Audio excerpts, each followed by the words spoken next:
bane muje tusekemu. So I was going through TikTok nesanga omwana wa NRM bakopye strategy yaffe era bekunze mbu bajje nabo bakolenga ffe we twakoze. Kakati nga bajjayo katsi gwe batandikiddeko ng'omwana amuteekawo ng'aleeta ne boss we Mr. Bashir nga amuteekawo wali eri ng'agamba bannaye Mr. Bashir goba katsi yugi muntu mubi nnyo tasoboka agenda kusuula bizinensi yo.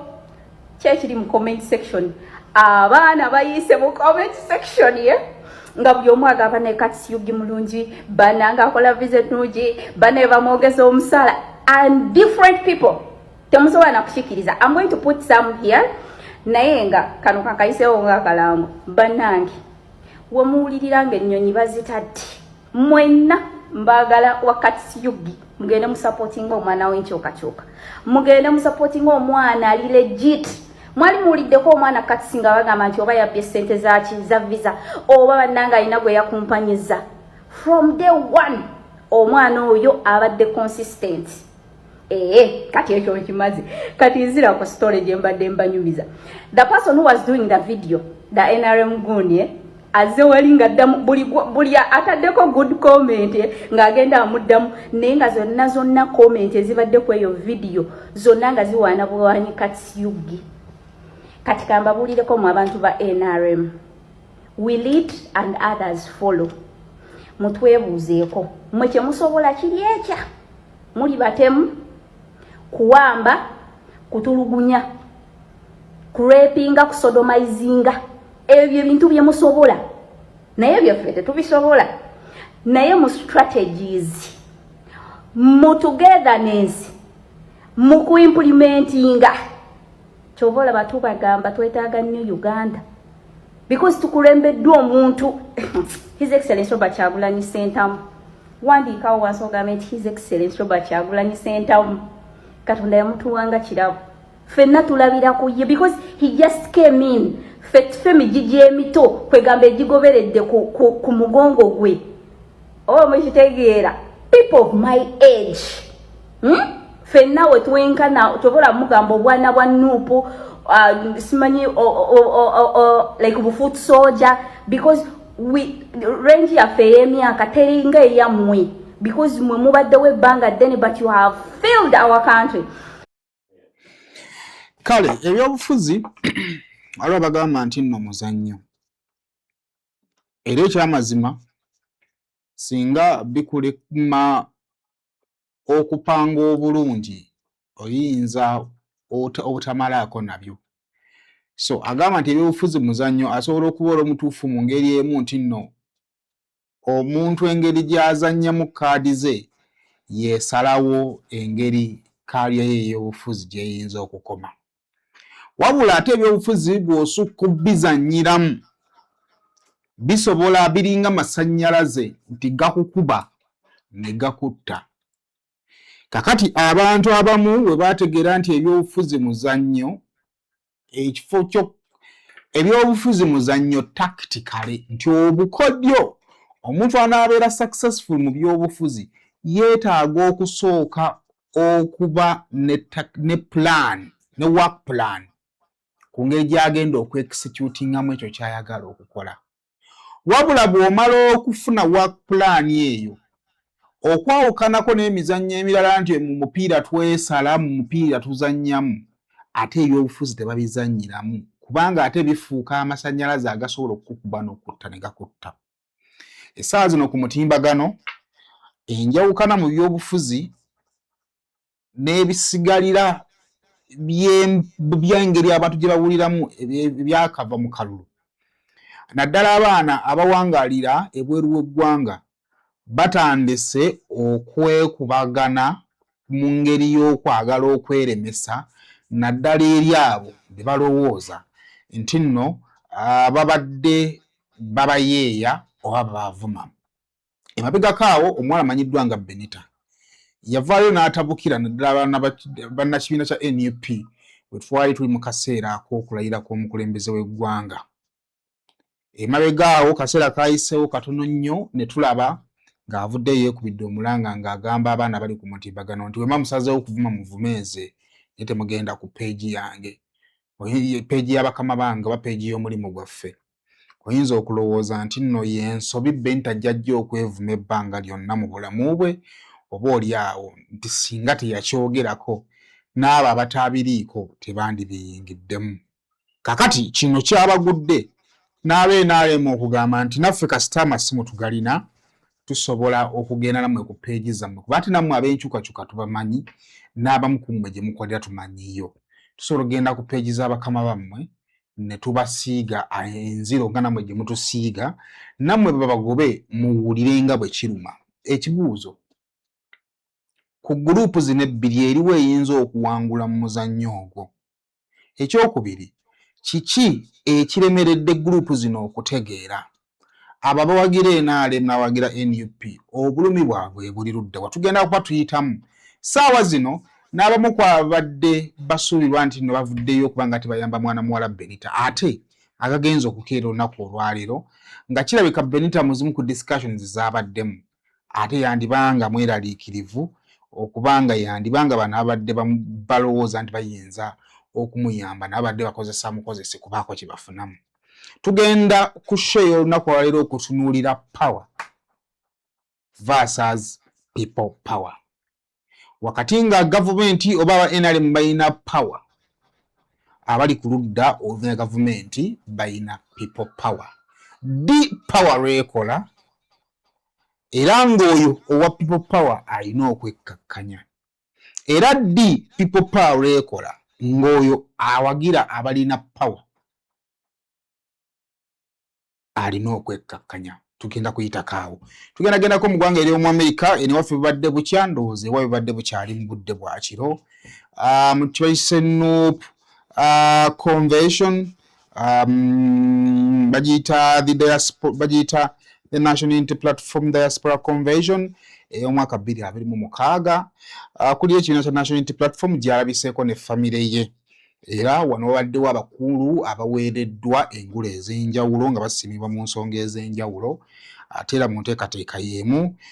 Solomon Kampala alabiseeko ne girlfriend we era taata we n'atutegeeza nti nno tajja mwanjula lwa nsonga nti tawannabaawo mukolo mutongole gumwanjula. Then n'ebigambo ebyo Kyagulanyi Ssentamu byayogedde naddala ku bulamu nga bwe bulabika oba nga bwe butambula ng'ali mu buwaŋŋanguse. Awo tugenda okuba nga ate tuyitira olunaku olwaleero okusobola okuba nga ate tutunuulira ebintu ebyenjawulo ebitambula. Ekifuba kikulemeddeko, kikusiiwa, kiraakira, tekikutuka obussa bubi. Naawe alina ssenyiga nga takuggwako? Kozesa Lugave Cough and Flu Syrup. Ate gwe alumizibwa ulcers nga zikuyisa bubi? Ofuna ekikeeto oba gaasi mu lubuto? Gwe kozesa Lugave Ulcer Syrup. Musange mu pharmacy ne drug shops zonna. Lyakakasibwa National Drug Authority. Rosemary Beddings tulina package zaffe ennungi ez'abantu abakulu. Bwe twava mu go back to school ne tubaleetayo ne package abantu abakulu. However, akabeeyi kakyuseemuko nga bwe mumanyi ebyenfuna ennaku zino bwe bitambula naddala abali mu business mbaseetaaga nnyo okubannyonnyola.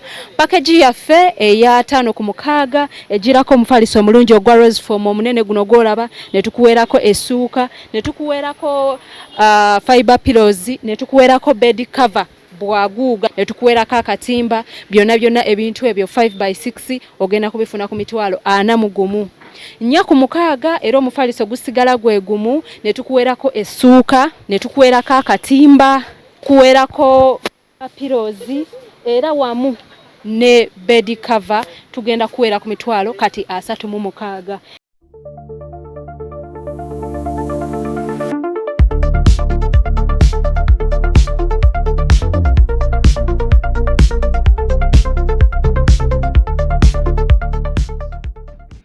Kale nkwaniza kusema official ena gyosizira okubanga atotulaba subscribing ku mukutu guno okusobola okubanga atofuna videos zifaanaganako bwe ziti.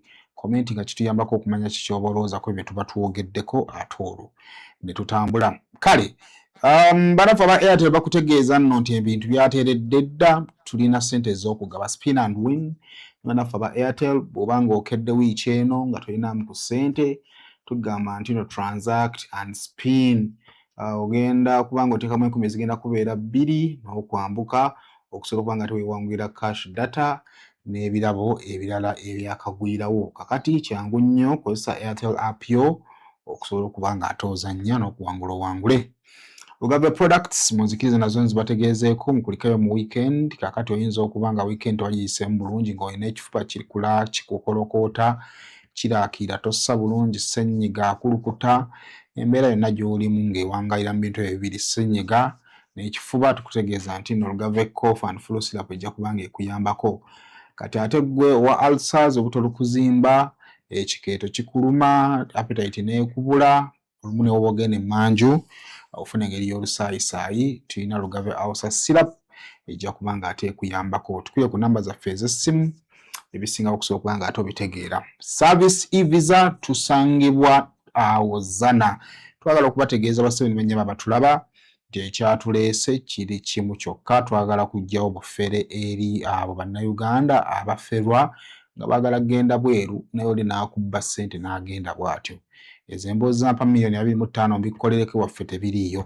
Tukutegeeza nti ffe kampani yasoose okugamba nti ffe tukolera ssente bwe ziti ku miliyoni 2.5 aba service e-visa babakolera ku mirimu gyo n'ogenda ebweru w'eggwanga. Amawanga gonna ag'e Bulaaya tukutwala.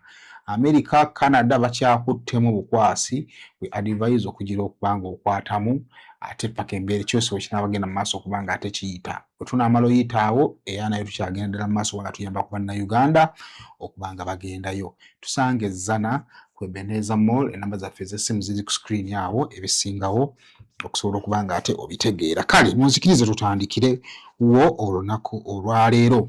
Kakati mwe kye tulina olunaku olwaleero tugenda kutandika ne mwana muwala Benita.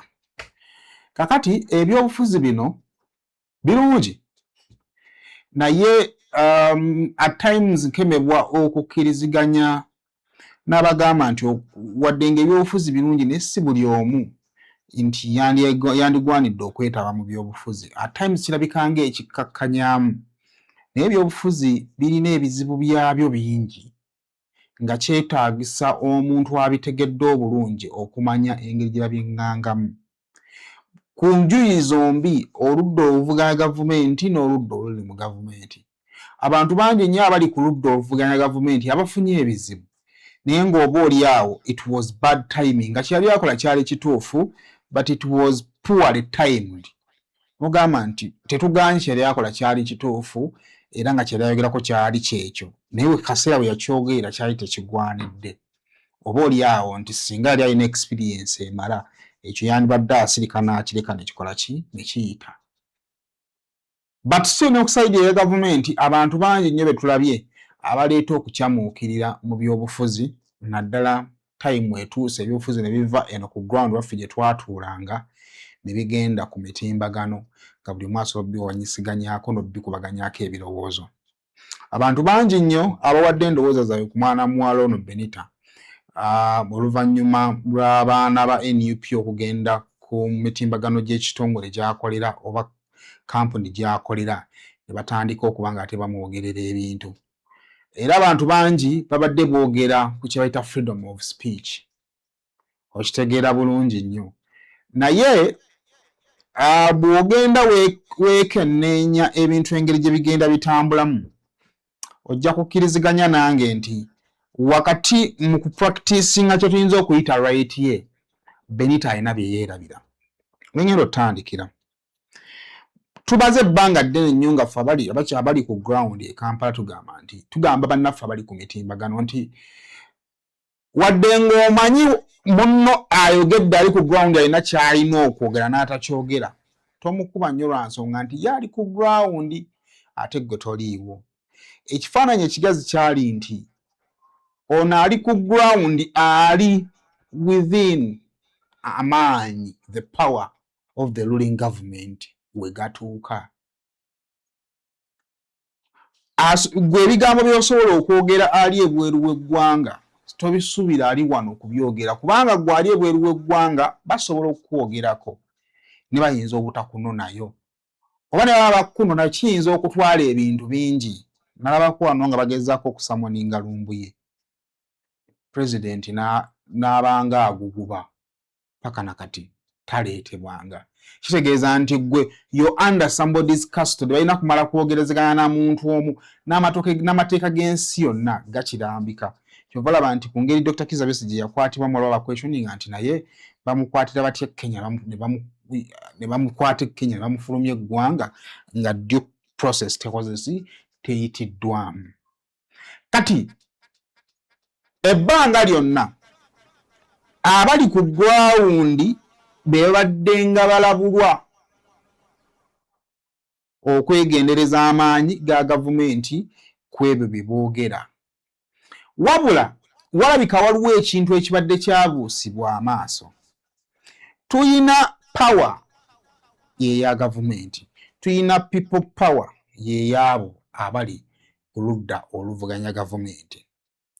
Kakati abawagira gavumenti nabo wakati nga balabula abali ku ludda oluvuganya gavumenti okwegendereza gavumenti kubanga eyina amaanyi, nabo beerabira okukiteeka mu bwongo okwegendereza abali ku ludda oluvuganya gavumenti kubanga balina abantu. Gavumenti y'amaanyi kubanga erina ssente, erina obuyinza. Wabula ssente n'obuyinza olumu buyina ekkomo ate biri limited to a number of people. For example, gavumenti erina ssente era esobola okuwa ssente n'ekyusa obulamu bwo. Wabula kiyinza okubeera ekizibu ffenna gavumenti okutuwa ssente n'ekyusa obulamu bwaffe.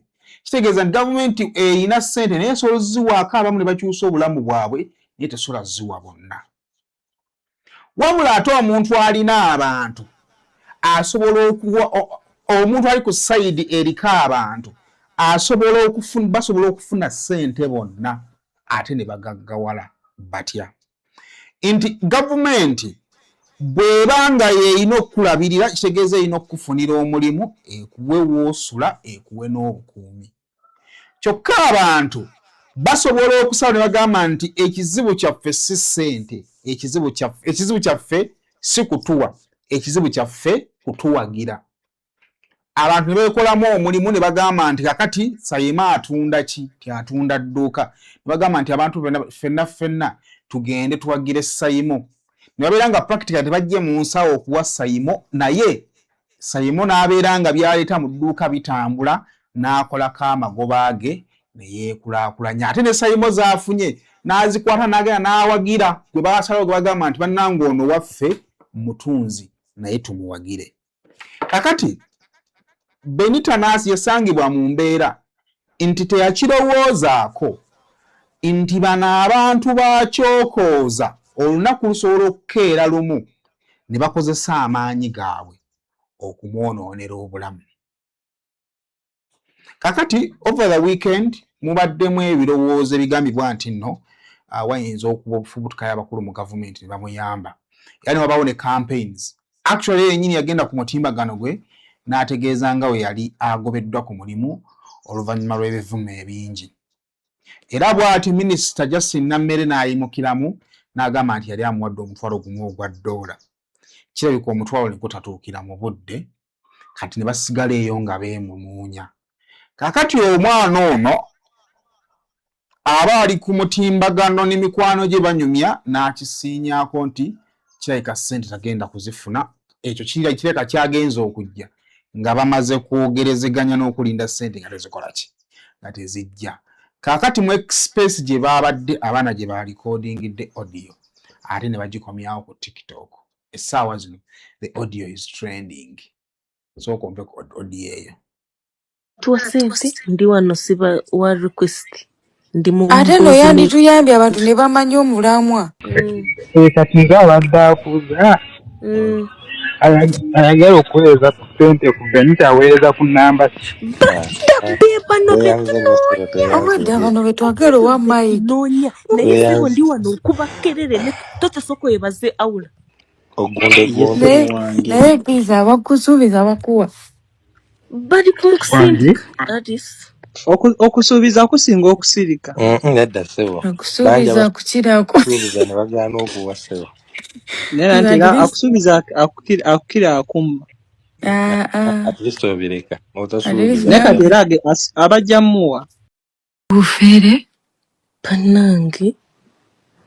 No, you feel me in the civitegere byemwogera. tojja bitegere gwagala trendi Katata can you olutandisa imagine okufuuka olusiru. kati awo wemanyira n'ebyemmwanyi byali bya ddala mukazi oli Gwe byali ayogera togenda eriyo togenda eyo. mutegedde kunoka kazate batekuli aliko Waliwo ali owa omukazi Black G. mufere okakasa Nange waliwo yayogera ne mugamba mu biki ebikine ate waliwo eyandabula nangambwa toteekayo suubi omanyi waliwo Benita lwayogera n'ogamba wa mpite mu ssimu nzije nkikwateko anti mbadde njagala maaso amanye tegedde.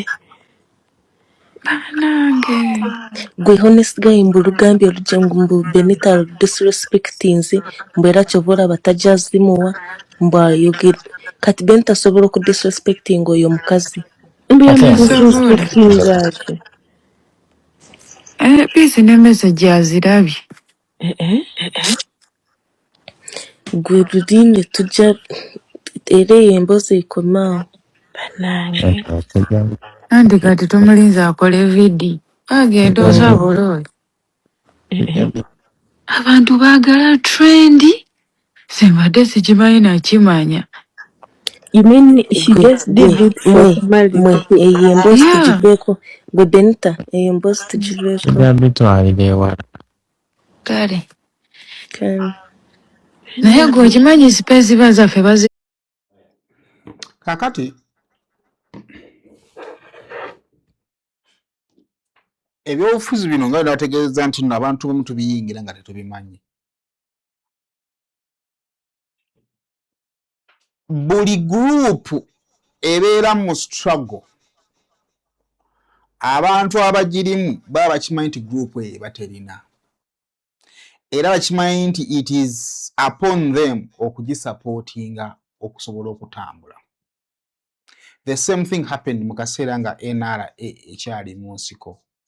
Abantu bawangayo ente zaabwe, bawangayo emmere yaabwe, bawangayo ssente, bawangayo abaana baabwe because baali bakimanyi nti baali tebalina era nga bakimanyi nti nno buli movement ebeera people centered erina bba y'abantu era kyobula nti movement etali y'abantu tesobola kugenda wala nti nemuba ne movement nga mulina ssente nga mulina amagezi naye ng'abantu temubalina kitegeeza temugenda kumalako kubanga abantu be balina okubayambako okutambuza ekigambo kituuke mu bantu. Oba otegeera abantu be balina okubayambako okubalwanirira. So movement si zonna zirina beera centered around people. Kakati movement eyo bw'emala okukimakinga n'ebiitinga target yayo nti twagala kutwala abakulembeze era abantu ekibagenda mu bwongo nti kati batuuse be balina okutuwa. Kati challenge bwenna abawagira abakkiririza mu gavumenti n'okulwana entalo zaayo ekintu kimu kye mwerabira kiri kimu nti kizibu nnyo omuntu okujja mu nsawo ye n'akuwa olwa NRM si lwakuba mukodo naye ayina ekirowoozo nti NRM gy'olwanirira yeesobola era n'abalala ababawa akuwa nga amanyi nti akuwadde obukadde 3 naye alina jjajja okgenda bamuweeyo 10 alyeko enjawulo. Kakati ebiseera ebisinga nga tonnajjayo mundu kulwanirira abantu balina buyinza sooka omanye ani gw'olipootingirako. Oyina omukulu gw'omanyi gw'osobola olipootingira. Bw'oba tolina mukulu gw'omanyi gw'osobola kulipootingira abangi abagenda okujja along the way b'olowooza nti bagenda kukuyamba nabo bajja kuba baagala kukukozesa basobole okulya kuba bakimanyi gavumenti esobola okwerwanirira. Actually one of the biggest mistakes omuntu gy'alikola kwe kulwanirira gavumenti nga temusasudde kuba gavumenti eyina ssente eyina resources okwerwanirira most especially nga gavumenti ogirwanirira mu inside politics. Of course I think kiyinza okuba necessary singa wabaawo eggwanga erirumba eggwanga eddala kubanga Kenya bwejja okwagala okukuba Uganda teyawulamu wa NUP na wa NRM.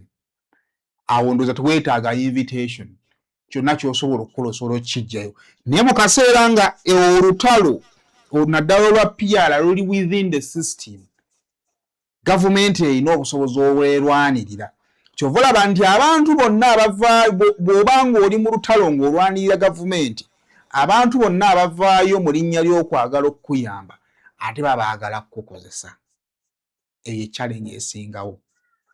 Ekyokubiri abalala bandyagadde okuyamba genuinely nabo bakuyamba for accountability tetwagala tumuyambe government president amanye nti nayambye kyova olaba nti obudde bwe buyitawo bwoddayo okubasaba obuyambi bati bakyasobola bukuyamba bukuwa kubanga ekigendo ky'okuyamba tekyali kya mutima gwa NRM kyali kya mutima gwa kulaga nti nakuyambye president yandabe nti nkola kati essaazo ne bwenkuwa president yabivaako tebikya coordinating kati agenda omaliza nga sente ze ziyandibadde akuwa zikuluma.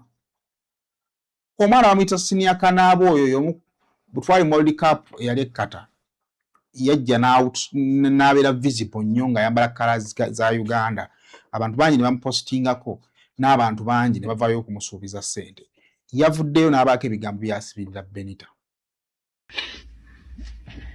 Yes mugamba mutya amanya n'eddoboozi bampita Senior Kanaabe ya eno video njikoze ekiro kati ziri ssaawa 7 I was touched nengamba kanzuke nkole eno video njagala muntagingira ono omuwala gwe bayita Benita ya ensonga zendaba zitrendinga wano ne wali about biki nga government yagala bantu bavudde baagala kumuyamba so ensonga lwaki nzize mwene ensonga Benita ensonga zo ziri so related ngezange ya kubanga mwena mujjukira by 2022 Senior Kanaabe I was so sensational yenze eyali eri buli muntu ng'ayogera ku linnya Senior Kanaabe ku bye nali nkoze ku promotinga Uganda mu World Cup 2022 era atamanya kwolwo tolimanya so nalabye ensonga zo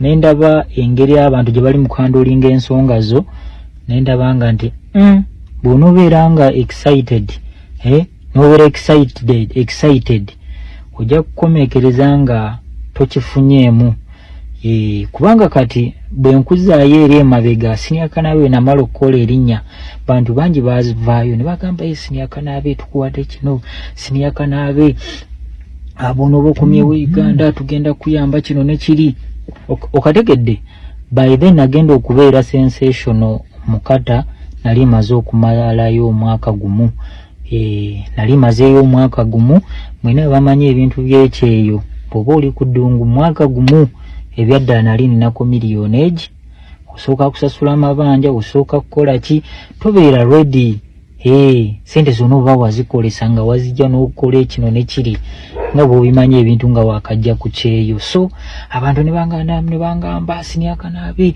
abantu bakutegedde abantu bakumanyi ddayo Uganda omutima ne gungamba nti omanyi sente ze nateekamu nze nno ekirowoozo kyali kyange oba kinze nakola okukola n'ebirooto byange naye abantu bwe bavaayo ne bangamba nti nzireyo Uganda ti gavumenti egenda kunyamba bwe baba tebanyambye nabibalamu erinnya lyondi lina abantu bantuukiridde bannabyabufuzi bantuukiridde baserebu bampositinze naye nembibalamu nengamba nti bwe nzirayo nesitayambibwa nsobola nti okudda ekata omwoyo omulungi Katonda nangamba nti omanyi kola mala contract yo bw'oliba omaze contract yo ddayo Uganda abo abakusudiyanga oli banoonya munange nkola contract yange nakola emyaka 2 n'ekitundu nemanya nti omanyi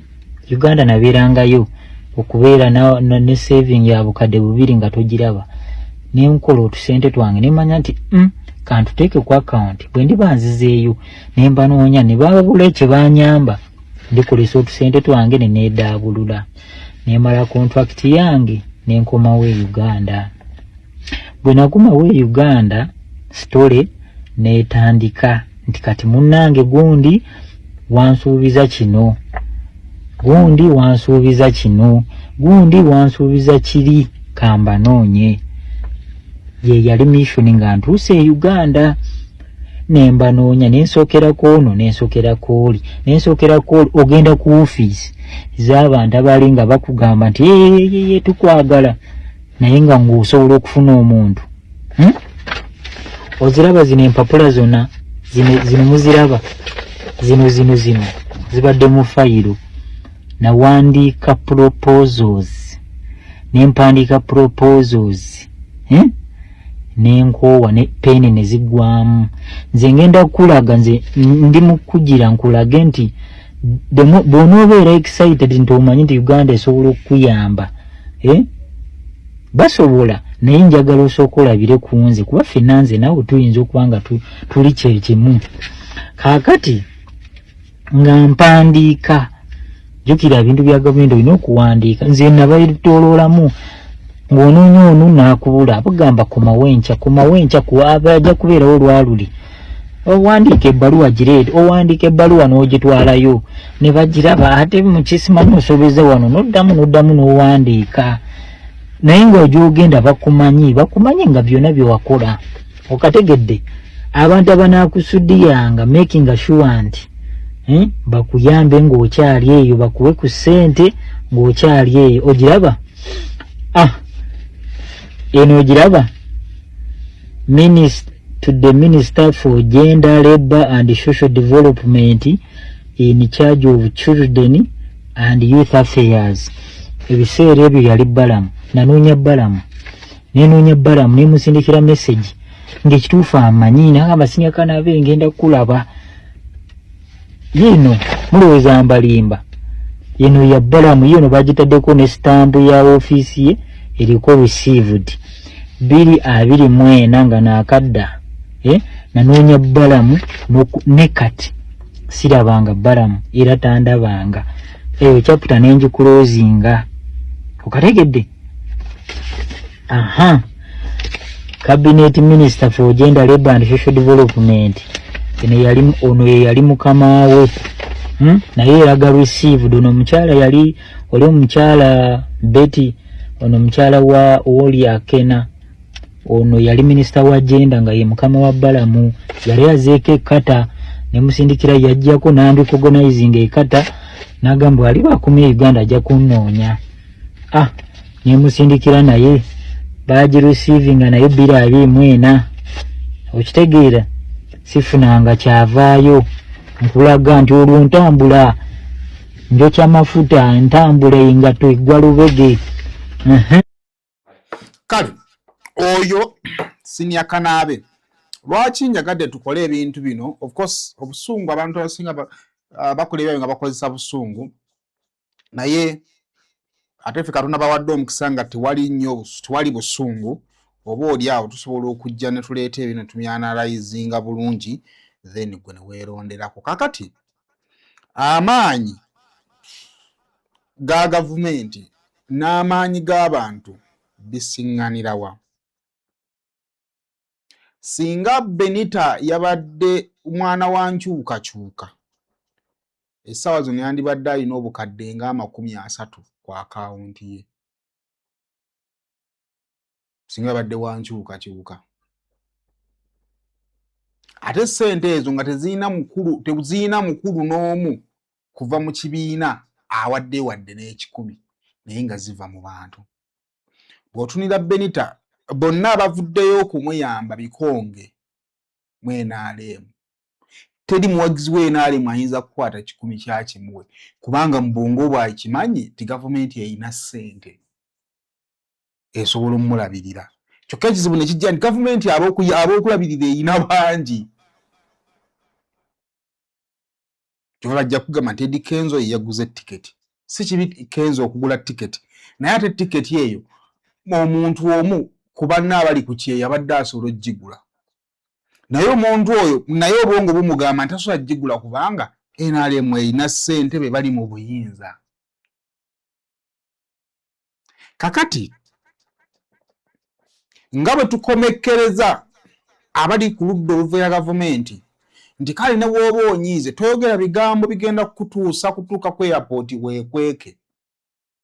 N'abali mu gavumenti kikulu nnyo okujjukira nti ne bw'oba ng'owuli oyagala kukwogera ki toyogera bigambo biyinza kusiikuula bano mmeeme kwonoonera bulamu.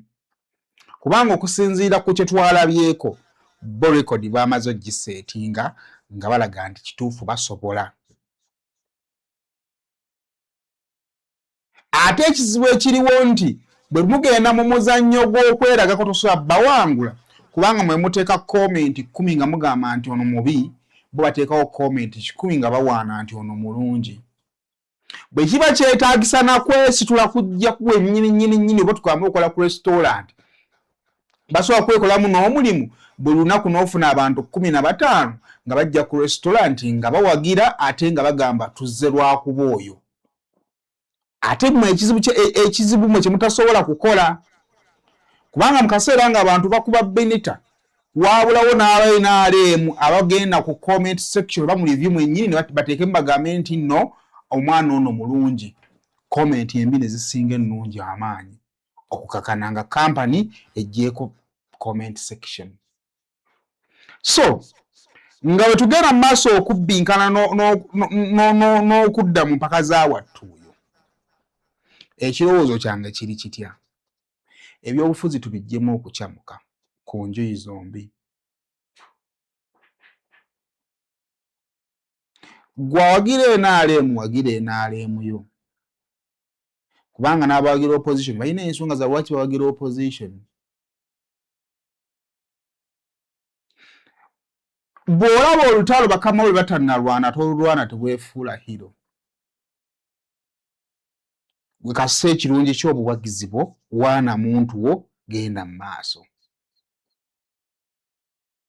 Ebirala bireke kubanga tugenda kumaliriza nga obulamu bwo bwonoonese. Tugenza okutuuka wano nga Benita tumanyi oba agenda kukomawo oba tagenda kukomawo. Bw'akomawo agenda kudda ku ki era ne waba bagenda muwa yo ssente zigenda muyamba ki?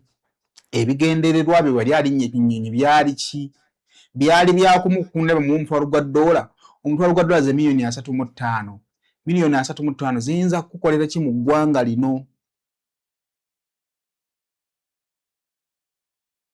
Ogenda zigula mu kawubora ngavuga transport ogenda zikola mu dduuka. Edduuka ligenda kuba likufunira ssente mmeka? Ogeraganya ssente ezo z'ogenda oddifunamu zezimu zezo z'obadde obala z'obadde ogenda okufuna ku kyeyo gy'obadde ng'obadde osobola okwekolera milioni 3 n'otereka milioni 2 kitegeeza omwaka olina milioni 24.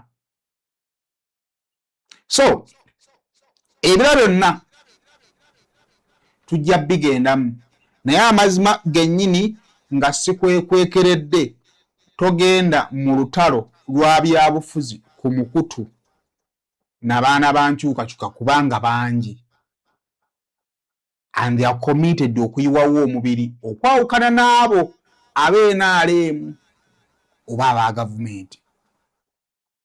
Kale awo tugenda kuva bingi ebyabadde mu mboozi eyo naye ndowooza tugenda kuba tukoma ku ebyo. Kale kansooke ku generations katono nnyo kubanga yabadde mu kusonda ssente ezo kansooke mu kwekata. Abangi ndaba mubuuza nti Benita yafuna $1,000 minisita na mayor gwe yamusuubiza. Ekyo ngenda kukibaddamu. Abalala ne mubuuza nti ye tiketi yagifuna. Abalala mubuuza ayinawo ssente mmeka sofa ze yakafuna.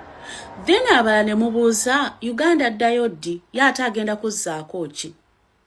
Ekyamazima kiri nti ebibuuzo ebisinga mu ebyo mujja kubibuuza Benita.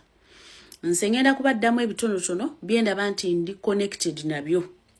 Okitegeera kubanga ndi omu ku bantu abavaayo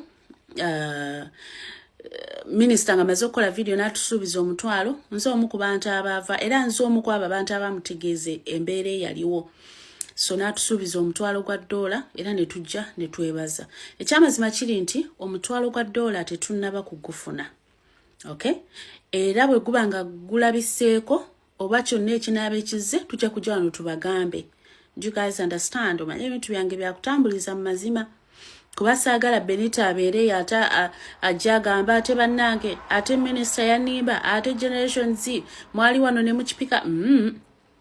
Kuba n'abantu ndaba abamu mutandise ogenda mu gundi muli ku lives mwogera simanyi tajja muwa simanyi biki era yamulimbye era aba gavumenti bwe batyo. Si buli muntu wa gavumenti nti muyaaye nze wenjagala okugamba.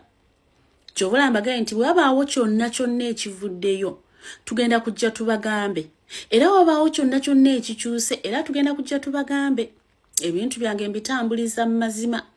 Mbadde nammwe wano emyaka 4. Okay? Nze sirimba newankubadde muwoza TikTok eri fake. Nze sirimbibwa ate tebannimbisa. So ekinaaba ekituusewo tujja kujja tubagambe naddala ku mutwalo ogwo. Kubanga essira lyonna essuubi lya Benita lyonna liri ku ssente ezo. Era n'abasinga bwe twakubiranga amasimu okujja okutaasa era bagamba nti minisita amuwaddeyo omutwalo gwa $1 gumumala oyo omwana muto. So abasinga ne balekerawo n'okusonda. Era nge kennyini ne ngamba kiwedde omwana akoze ekiso tujja babuulira loza minisita akyali mu bize. Then ensonga ey'okubiri, yes, tiketi yagifuna. Omukulu Eddie Kenzo yagulira omwana ono. Eri gwe aweddemu essuubi obutuuze bubuganye okoze ku mpapula emyaka n'ebisiibo olemereddwa onoonyezza emirimu giganye n'empapula ze ez'obuyigirize zinaatera okumerako empumbu n'egattaako mu kunoonya mukama nannyini myoyo egy'omu mazzi ofuuke ow'eddembe ng'abaana b'abantu. Amaka agaweddemu essanyu n'eddembe osuubiziddwa ensi n'eggulu. Endwadde zijjudde mu maka n'egattaako mu kwegayirira oyo nannyini myoyo gy'ensozi ensolo n'amazzi. Nze omukadde w'oluleeba nooti 789 12 17 11 nooti 789 12 17 11. Oyo ali waggulu ennyo nannyini myoyo gyonna akeeri emibiri gyonna. Kale ebyo bwe bitira Benita naye kiyinza oba Benita oli ku mutimbagano togumanyi. Kubanga olaba ne WhatsApp bagihacking oli n'amanya by'oyogera. Tosobola kubeera ku platform eri open nga bwe ng'oli confident tekuli ajja kurecordinga. Ekyokubiri, that training audio eyinza okuba nga egenda kwonoonera bonna abandyagadde okuyamba. Kubanga it looks like abantu b'odiringa nabo tobamanyi. Teri agenda kuwa $35,000 nga talina kyayagala kufuna. Oli aba ali mu kukubirako ddiiro. Kati neyandibadde maybe akukutulirako ddiiro agambe nti kankukwate nkutwale wa president batuweeyo akawumbi ofuneko ebina, tajja bizikuwa kubanga akimanyi oyogera. So eri mwenna abakolera gavumenti mulina omanya nti gavumenti ya ddiiro. Ebyaddala biri mu opposition kubanga yo ssente ozisonda ne zijja direct ku ssimu yo.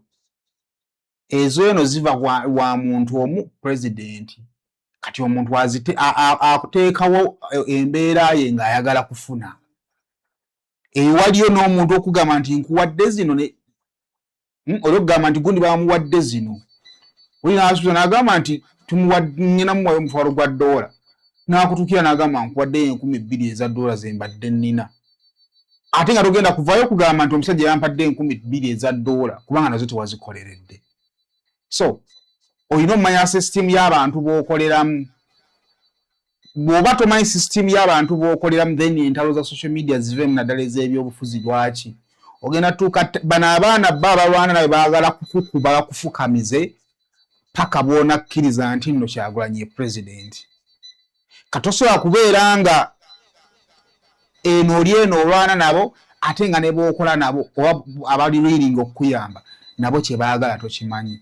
Ogenda kumaliriza obonaabonedde ku mawanga. Kyendowooza nti si kirungi. Kale kakati ekiro ekikesezza olunaku olwaleero wano mu Uganda eri ndowooza ewe lubadde bukyazibye. Babadde bamaliriza NUP Diaspora Convention ebadde ya nnaku 3 era nga batugamba the National Unity Platform Diaspora Convention BR26 yatandikira ku mwezi 12 era yawedde olunaku olw'ejjinga ku mwezi 16 era nga ebadde ku Hilton Los Angeles Airport Hotel mu California era nga bagamba nti theme y'omulundi guno ebadde onward towards Uganda's liberation yebadde theme kwa badde batambulira era nga mu gathering eno y'ennaku 3 babadde ne ba delegates ne ba members okuva mu diaspora. Omulundi guno abawano abamu tebasobodde kugenda sina kintu ze tewali bagenze olwa bbaani eriwo. Kaakati mu bye bayogeddeko mubaddemu democratic reforms, human rights in Uganda n'ebintu ebirala bingi nnyo. Kaakati ezimu ku zibayise convention highlights agenda mubaddemu keynote and leadership address era nga wano kuli ekibiina kya National Unity Platform Robert Kyagulanyi Ssentamu we are delivering the political developments, dramatic backslidings n'ate era n'asaba n'abantu abali ebweru w'eggwanga okubeera nga ate bakolera wamu. Kaakati era mu convention eno mwabaddeyo olunaku lwe bayise Women Leadership Conference era nga mu eyo conference omwogezi omukulu yali Babi Itungo Kyagulanyi kuli ekibiina kya National Unity Platform Honorable Robert Kyagulanyi Ssentamu. Kaakati era n'ensonga eyokusatu gye baakozeeko mwabaddemu kye bayise fundraising okukuŋŋaanya obuyambi eri ba political prisoners ab'omu Uganda. Kaakati mu lutuulo olwo Robert Kyagulanyi Ssentamu yabaddemu ne famire ye era yayise abaana be okubaako biboogerako eri abantu abadde bakuŋŋaanye. Katono nnyo tusooke tubaweeko awo ate Solomon Kampala, Shadrack ne Suubi nga boogerako eri abadde mu conference. I want to thank my family, friends. Although many people tend to look at me as a solid guy, but nobody can stand without family. I want to salute. I salute my wife every day, but I want to thank my children for bearing with us, bearing with me. Come here, Solomon. Come here, Shadrach. Come here, Subi.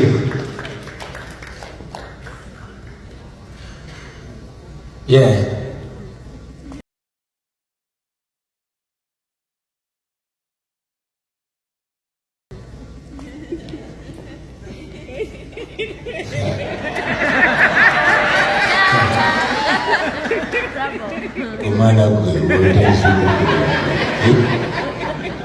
Okay, come here, son.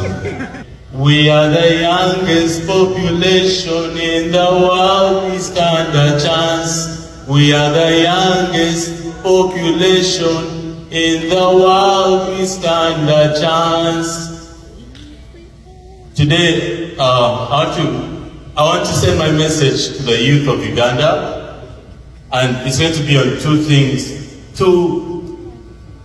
things that I've noticed many evil regimes in the world have pushed on us, the youth. It is fear and hate.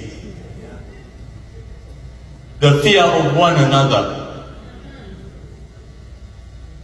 and the fear of what will be done to us if we don't follow orders without thinking about them first. So, hate. You need to think about why you hate someone. We should never hate each other because of tribe. We should never hate each other because of social standing, and we should never hate each other for no reason. Thank you so much. We really need to have our not our children, but you, our elders, need to bring us to learn. We need to learn from you, and we need to share your pain. We need to see what's going on around us. We need to understand. We need to be a part of it. Hello everyone, my name is Bogo Shadrach. I'm 16 years old. and I'm so grateful to be here with all of you. I've met so many intelligent minds, strong people, people that show bravery, people that run away from home just like us. But my people, let me tell you this. When we go home, we shall put on new, better Uganda. Yeah. Hello everyone. My name is Subi, as you already know. I currently turned 11 years old a few days ago. And I also firstly want to start by saying thank you so much for being here. It means a lot to me and it means a lot to my family. You guys are mainly the main point that we're here today. You're the main point we're keeping going right now.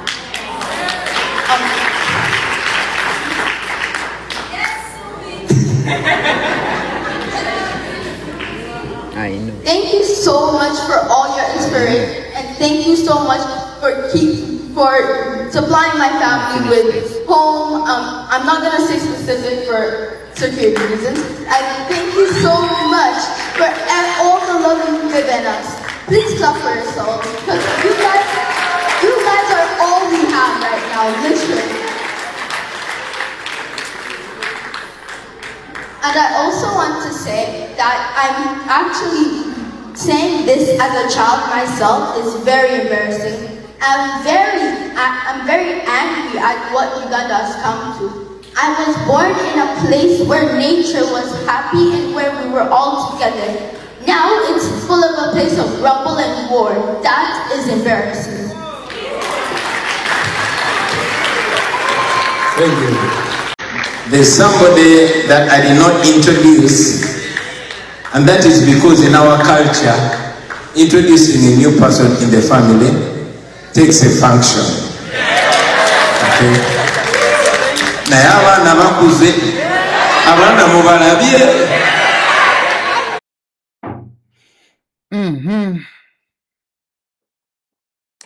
Ndowooza mubirabye abaana bwe bakuze. Ku mukolo gwe gumu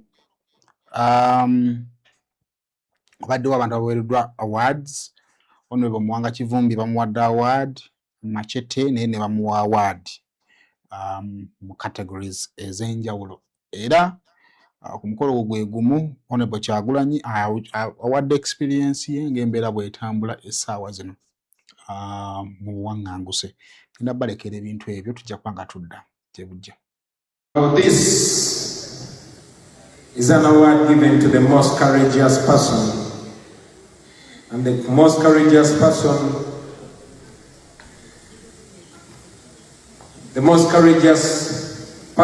of this year, the award goes to Honorable Muhammad Muwanga Kivumbi.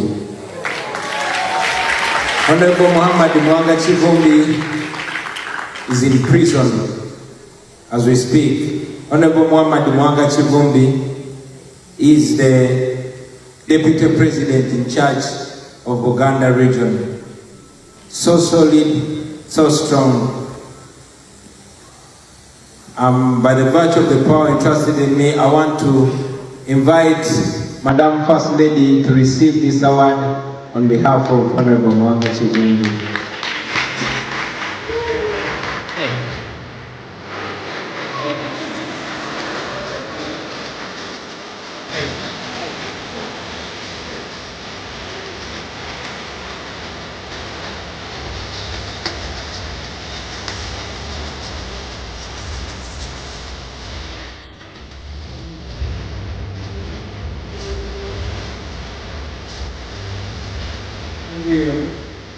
Thank you. I'm sure this award, because it's very special, it is safest in the hands of the First Lady, and she's going to use her office to ensure that he receives it.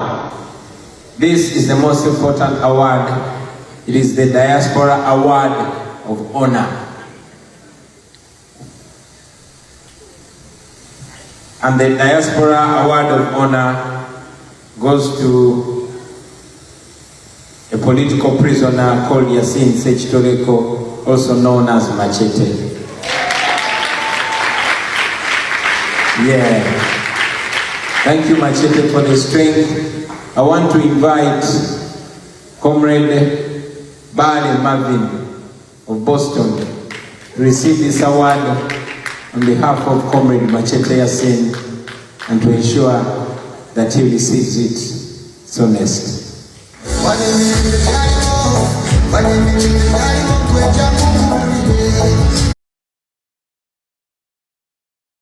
Introducing a new person in the family takes a function. Okay?